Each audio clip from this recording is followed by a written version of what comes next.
আসসালামু আলাইকুম, সবাইকে জানাচ্ছি ওয়াফিয়ার পক্ষ থেকে অনেক অনেক আদর আর ভালোবাসা। আজকে ওয়াফিয়া আমাদের গ্রামের বাজারে ওয়াফিয়ার আব্বুর সাথে যাচ্ছে চুল কাটতে।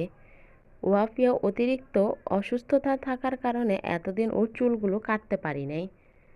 গ্রামে কিন্তু অনেক গরম পড়তেছে, যার কারণে ওয়াফিয়ার চুলগুলো আজকে বাজারে নিয়ে কেটে নিয়ে আসবে।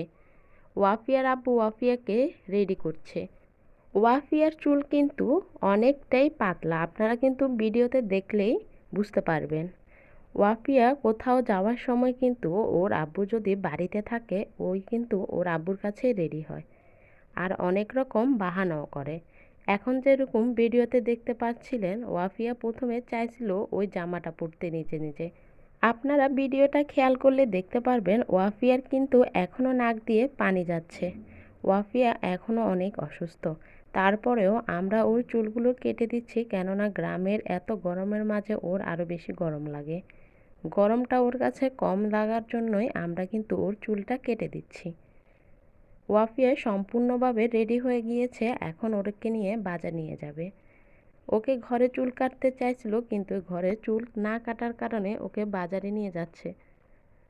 ওয়াফিয়া ছোট হলেও কিন্তু বাহানাগুলো করবে বড়দের মতো।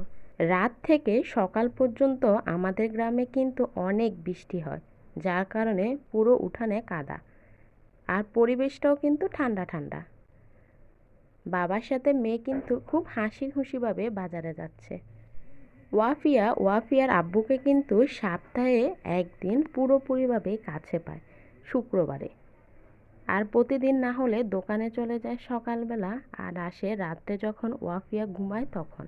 ওয়াফিয়া আব্বুর সাথে চুল কাটতে চলে গিয়েছে, আর আমি এর মধ্যে রান্নাটা তাড়াহুড়া করে শেষ করে ফেলতে হবে। এখানে রান্না করব মুরগি, আর মুরগির পা চামড়া দিয়ে রান্না করছি বুটের ডাল। আমার রান্নাগুলো দেখতে আপনাদের কেমন লাগছে, লোভনীয় কিনা, খেতে ইচ্ছা করছে কিনা অবশ্যই জানাবেন। আর এসে দেখি বাপ বেটি মিলে রুমটাকে কি অবস্থা করে ফেলছে। ওরা আসার আগে রুমটাও আমি গুছিয়ে নিব। আমি রুম গুছাতে গুছাতেই দেখি ওয়াফিয়া ওর আব্বুর সাথে চুল কেটে চলে আসছে। আসার সময় নিয়ে এসেছে একটা জুস আর একটা চিপস। চিপসটাকে নিয়ে এসে দেখেন ছিঁড়ে পুরো বিছনায় বিছনায় করে ফেলছে। আর ওয়াফিয়ার ওষুধের ভান্ডার দেখছেন? ওষুধের ভান্ডার ওর সব সময়ই থাকে। মুরগিটাও এরই মধ্যে রান্না শেষ হয়ে গেল, আর এদিক দিয়ে ওয়াফিয়াকে গোসলের জন্য গরম পানি দিয়েছি।